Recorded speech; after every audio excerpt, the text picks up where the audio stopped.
On aborde ça avec de l'envie, c'est assez nouveau pour nous, hein. On n'a jamais été confronté à ce type de challenge. Donc pour nous, on aborde ça comme un peu un novice, mais avec beaucoup d'envie, d'appétit et pressé d'en découdre. Ouais, ça me fait bien sourire et bon, c'est fidèle à l'image de Billard et notamment d'Arnaud et de son capitaine parce que qu'on soit favori, s'il faut endosser cette cape, il n'y a pas de souci. Effectivement, on est troisième et s'il faut que quelqu'un l'endosse et l'assume, on veut bien le faire sans aucun problème.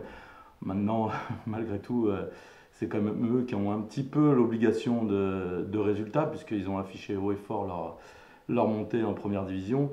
On n'a pas vraiment les mêmes budgets. Ils ont une équipe avec des joueurs qui ont tous joué en LNH quasiment. Et puis, eux, contrairement à ce que je viens de dire sur la première réponse, ont déjà l'expérience des playoffs et s'en sont plutôt bien sortis puisqu'ils ont accédé à la LNH à l'issue de ces playoffs.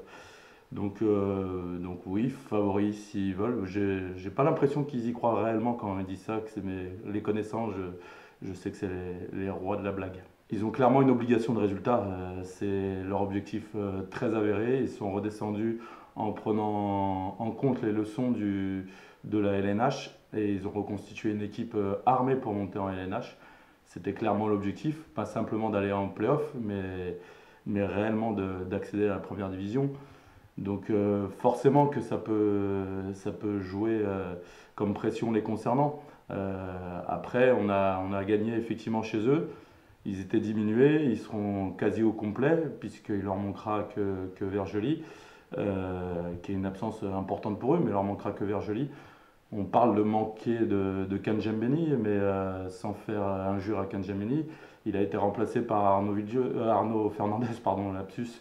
On va pas faire non plus injure aux qualités d'Arnaud Fernandez, et il est remplacé. Donc ils n'ont aucun manque, c'est Vergely. On aura un manque de chaque côté, puisqu'il nous manque Julien Delabretèche. Ouais, effectivement, il y a des valeurs, je trouve, qui se ressemblent.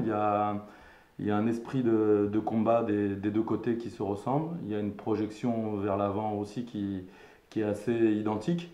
Par contre, quand effectivement, je reviens au statut de favori, quand ils nous disent qu'on est favori, si j'entends le discours, on est pareil qu'eux globalement en défense, pareil qu'eux globalement en montée de balle, mais visiblement ils sont aussi, et ce qui n'est pas faux, meilleurs que nous en attaque. Donc dans l'ensemble, a priori, ils sont meilleurs que nous. Voilà, donc je pense qu'ils sont favoris.